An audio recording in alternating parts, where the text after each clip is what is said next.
Rank 15 मुझे BPSC TRE 2 में मिला था और सीटेट में भी 127 मार्क्स है। ईएमआरएस भी मैं क्वालिफाई कर चुका हूँ। तो ये दिन बहुत ही खूबसूरत दिन होता है जिस दिन आपका रिज़ल्ट आएगा, आप रिज़ल्ट में अपना नाम देखोगे। तो मैं इस वीडियो स्टार्ट करने से पहले आप सबको एक रिक्वेस्ट करना चाहता हूँ कि आगे का जो मैं 10 मिनट बताऊँगा उसको प्लीज़ आराम से सारे कोई सुनिएगा, समझने का कोशिश कीजिएगा कि क्या क्या आप लोग लैग कर रहे हैं जिसके कारण एग्ज़ाम टीआरई 2 में आप लोग का नहीं हो पाया है। और बस छोटा मोटा ये नहीं कह रहा हूँ आप लोग बहुत ही पीछे हैं, बट बस थोड़ा सा मिस्टेक कर रहे हैं, उसको सुधारने का ज़रूरत है। और आगे के 30 महीने आपका 30 दिन कैसा होना चाहिए, स्ट्रैटेजी होना चाहिए, उस पे हम लोग बात करेंगे। तो स्टार्ट करते हैं। सबसे पहले हम लोग देखेंगे 3 भाग में मैंने इस डिस्कशन को कोशिश किया है बांटने का कि एक क्या आप लोग के मन में चल रहा है, क्या साइकोलॉजी है, सबको डर होता है, उस पे बात करेंगे। फिर कौन कौन से एजुकेशनल लाइक आपने पीछे के क्या कवर कर लिए और आगे के 30 दिन आपको कौन से बुक्स पढ़ने हैं, किस पे ज़्यादा फोकस करने हैं, ताकि मेरी तरह आप लोग भी 120 में 97 100 मेरे से भी ज़्यादा मार्क्स आप लोग ला पाएँ। तो सबसे पहले हम लोग साइकोलॉजी का देख लेते हैं कि अभी आगे के 30 दिन आप लोग को कैसा साइकोलॉजी रखना है। तो देखिए, जैसे कि जान रहे हैं अब एग्ज़ाम का प्रेशर बढ़ गया है। लास्ट टाइम आप लोग दिए होंगे, पेपर लीक हो गया है, तो सब कोई को भी डर है कि अब आगे क्या होगा। तो इसको आप लोग दिमाग से हटा दीजिए। 3 चीज़ें, अभी 3 चीज़ को नेग्लेक्ट करना है। सबसे पहला चीज़ है मोबाइल। अगर आप लोग मोबाइल यूज़ कर रहे हैं तो प्लीज़ उसको यूज़ कम कर दीजिए। अगर आप लोग किसी कोचिंग का वीडियो देख रहे हैं तो ठीक है, बट आइज़ पे स्ट्रेस नहीं देना है, क्योंकि अगर स्ट्रेस दीजिएगा फिर उसे रिटेंशन कैपेसिटी घटता है पढ़ाई का। दूसरा चीज़, अगर आपके दोस्त हैं, अब लड़का लड़की आप कोई भी हो, आपके अलग जेंडर के दोस्त हैं या सेम जेंडर के भी दोस्त हैं, तो अभी 1 महीना कोशिश कीजिए कि उन लोग से थोड़ा दूरी बनाएं। कोई ज़रूरी नहीं है झगड़ा करने का, बट थोड़ा कोशिश करें दूरी बनाने का, क्योंकि अगर आज आपका इस जॉब में हो जाता है फिर आप उनसे बातें कीजिए, उनको खिलाइए, पार्टी दीजिए, सब कुछ एंजॉय कीजिए। 1 महीना में कुछ बदलने वाला नहीं है। हाँ, ये रिज़ल्ट ज़रूर आपका ज़िंदगी बदल सकता है। तीसरा मेन चीज़ है कि अदर एक्टिविटीज़, अगर कुछ आप गंदे एक्टिविटीज़ हैं तो उससे आप लोग परहेज़ कीजिए, जैसे कि लड़ाई करने का एक्टिविटी हो गया या फिर किसी को स्मोकिंग होता है, तो वो सब एक्टिविटी को अभी परहेज कीजिए और पढ़ाई पे ध्यान दीजिए। और तीसरा जो मैं बता रहा हूँ उसके बाद हम लोग एजुकेशन पे बात करेंगे कि बुक्स, अभी आगे के 30 दिन आपको कौन कौन से बुक्स पढ़ने चाहिए।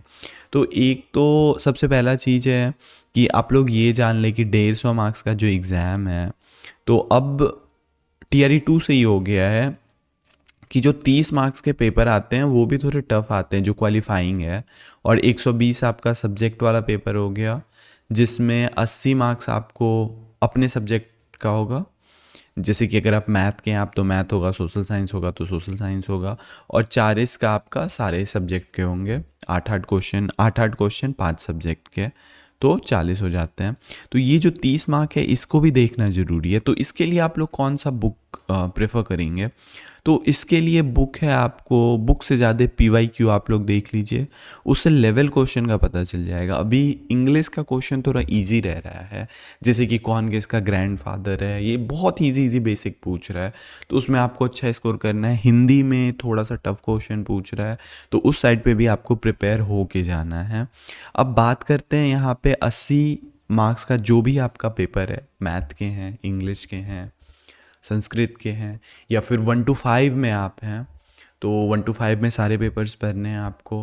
तो मैं एक स्पेशल रिकमेंड कर रहा हूँ, कोई स्पॉन्सर्ड वीडियो नहीं है ये, मैंने जो पढ़ा था उसके बारे में मैं बता रहा हूँ आप लोग को कि ये देखिए आप, मैंने यहाँ पे किरण पब्लिकेशन की एक बुक आती है। अब ये अच्छा क्यों लगा मुझे, मैं उसका रीज़न बताता हूँ आपको। क्योंकि इसमें एनसीईआरटी एवं एससीईआरटी का सार दिया हुआ है। इसका क्वेश्चंस दिया हुआ है, हर एक चैप्टर के 10 10 15 15 क्वेश्चंस दिए हुए हैं। अब मैं आपको बताता हूँ कि जब एग्जामिनेशन हुआ था तो मैं एनसीईआरटी बस पढ़ के गया था, और ये बुक के मैंने सारे क्वेश्चंस लगाए हुए थे क्योंकि चैप्टर वाइज था। यहाँ पे आप लोग देख रहे हैं इतिहास का है, भूगोल का है, राजनीतिक, क्योंकि मैं सामाजिक विज्ञान का बता रहा हूँ। उसी तरह मैथ का अगर हम लोग देखेंगे तो मैथ में भी चैप्टर वाइज यहाँ पे क्वेश्चन है, जो कि लगाना बहुत ज़रूरी है। प्रैक्टिस वर्कबुक जो कि करना बहुत ज़रूरी है चैप्टर वाइज। पाठ्यपुस्तक पर आधारित चैप्टर वाइज एमसीक्यू, तो ये मस्ट है। अब मुझे दूसरे पब्लिकेशन का पता नहीं है, किरण पब्लिकेशन का ये बुक है, अगर कोई दूसरा पब्लिकेशन भी निकाल रहा होगा इस टाइप का बुक, तो एक एग्ज़ाम गाइड करके आता है, तो वो भी आप लोग प्रेफर कर सकते हैं, जो भी जहाँ पे भी आपको चैप्टर वाइज मिलेगा।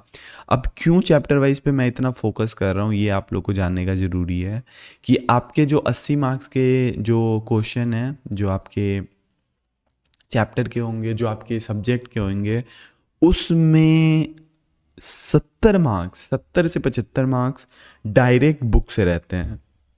बुक कौन सा? एनसीईआरटी और एससीईआरटी। एनसीईआरटी ज़्यादा रहता है, एससीईआरटी से भी कुछ क्वेश्चन रहते हैं। तो अगर आप बुक पढ़ रहे हैं, अगर आप लास्ट फेज में हैं अभी रिवीजन के, तो मैं आप लोग को रिवीजन का फेज भी बताऊंगा कि कैसे क्या करना है आगे। तो उसमें आप एनसीईआरटी पढ़ेंगे और एससीईआरटी पढ़ेंगे। तो ये मैंने आपको बुक्स बता दिया, कौन कौन बुक अभी प्रेफर करना है लास्ट टाइम में। अब मैं एक चीज़ और आप लोग को बता रहा हूँ कि अभी 30 दिन बचा हुआ है एग्ज़ाम का, तो इसको हम लोग 10-10 दिन में बांट देते हैं 3 टाइप में, कि अभी के नेक्स्ट 10 दिन आपको क्या करना है, उसके अगले 10 दिन क्या करना है, उसके अगले 10 दिन क्या करना है। तो देखो, अब आप 6 to 8 में हो तो आप 6 to 8 के बुक्स को ज़्यादा फोकस करोगे, 9-10 में हो तो 9-10 के बुक को ज़्यादा फोकस करोगे, 11-12 हो तो 11-12 ज़्यादा फोकस करना है आपको। तो जब हम लोग 10 दिन देखेंगे, तो अभी आपके जो भी बुक्स हैं, जो बेसिक आपने एनसीईआरटी या फिर कहीं का नोट्स है, उसको आप फर्स्ट 10 दिन में रिवाइज कर लेना है। फिर ये जो 10 दिन बता रहा हूँ मैं, ये 10 दिन में आपको जो बुक्स हैं आपके, जो मैं अभी बताया हूँ चैप्टर वाइज एमसीक्यू, वो आपको लगा लेने हैं। तो 10 दिन में आपको एक, आई थिंक सो कि एक दिन में आप एक क्लास का कर ही सकते हो, तो 2 दिन में आप एक सब्जेक्ट का कर सकते हो। तो लाइक 9th में अगर आपके पास सोशल साइंस है, तो 9th में आप एक दिन में आप कंप्लीट कर लो 9th क्लास का हिस्ट्री कंप्लीट कर लो, ज्योग्राफी है तो ज्योग्राफी कंप्लीट कर लो। तो ऐसे करके आप 10 दिन में वो एमसीक्यूज़ कर लो, और कंप्लीट ही नहीं करना है, फिर उसको रिवाइज भी करना है, रिवाइज करना भी बहुत ज़रूरी है। और आगे के जो 10 दिन बचेंगे, तो 5 दिन आपको यही रिवाइज करना है, और 5 दिन आपको आगे का बस ऐसे ही थोड़ा रिलैक्स होकर के पढ़ाई वढ़ाई करना है, जो पुरानी चीज़ें उनको रिवाइज करना है। और इसमें एक और चीज़ छूट रहा है, वो है टेस्ट देना है। तो अब तो चूंकि आप लोग का सारा पढ़ाई रिवीजन हो गया है, तो आज से कोशिश करो जब तक एग्ज़ाम हो तब तक आप नहीं कुछ भी तो 5 से 7 टेस्ट लगा लो, 5 से 7 टेस्ट, फुल लेंथ टेस्ट लगाना, ताकि उससे आप लोग को आइडिया हो जाए कि कैसे पढ़ाई, किस मतलब एग्ज़ाम टाइम में अगर कोई अलग ही क्वेश्चन आ गया तो आप कंफ्यूज नहीं हो जाओ। ऑल्दो क्वेश्चंस आपको टेस्ट सीरीज़ के नहीं मिलेंगे, बट फिर भी एक आइडिया लेने के लिए ये ज़रूरी है। अब मैं एजुकेशनल का बात करता हूँ कि आपको बेसिक्स में क्या क्या पढ़ा होना चाहिए। बुक्स मैंने डिस्कस कर लिया, क्या आगे का 30 दिन आपका होगा वो मैंने डिस्कस कर लिया, क्या साइकोलॉजी होना चाहिए वो डिस्कस कर लिए हम लोग। अब हम लोग बात करेंगे कि क्या एजुकेशन होना चाहिए, लाइक क्या बेसिक मैं एक्सपेक्ट कर रहा हूँ आप लोग से। तो सबसे पहला एक्सपेक्टेशन मेरा है कि आप एनसीईआरटी पढ़े हुए हों। NCERT is the must, NCERT के बिना काम नहीं चलेगा। तो एनसीईआरटी आप क्लास अगर 11-12 का कर रहे हो तो पहले 11-12 का कंप्लीट करो, फिर 9-10 कीजिए, फिर 6 to 8 कंप्लीट कीजिए, और उसके साथ अगर आपका कोई नोट्स है तो नोट्स कंप्लीट कर लीजिए। और साथ में एक, अब चूँकि 2 बार एग्ज़ाम हो चुका है TRE 1 और TRE 2, तो PYQ बहुत इम्पॉर्टेंट है। तो 3 मैं सूत्र बताता हूँ जो कि आपको ईज़िली टैकल करने में करेगा। अगर आप PYQ एक बार किए हो, फिर दोबारा करो, फिर तिबारा करो, थोड़ा एक बेसिक आइडिया हो जाएगा कि आखिर क्या क्वेश्चन पूछ रहा है। और अब बीपीएससी में दिक्कत क्या हो गया ना कि none of the above, all of the above, ये जो क्वेश्चन रहता है ना, तो जब तक आप पीछे के क्वेश्चंस नहीं देखे रहोगे, आप जल्दी जल्दी फटाक फटाक आंसर मारने के चक्कर में सही नहीं कर पाओगे। तो ज़रूरी है आपको कि सबसे सबसे 3 में रामबाण अगर बोले तो PYQ है, एनसीईआरटी बुक्स हैं, उसको बार बार आप लोग रिवाइज करो, मल्टीपल रिवीजन।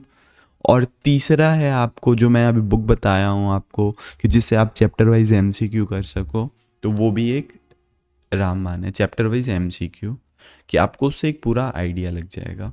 तो आज फिलहाल मैं वीडियो यहीं पे एंड करता हूँ, बट नेक्स्ट भी मैं लाऊंगा आप लोग को 14 दिन पे, या फिर कोई भी आप लोग को कन्फ्यूज़न है तो नीचे कमेंट बॉक्स में पूछ सकते हैं, मैं हमेशा मदद के लिए आगे हूँ। धन्यवाद।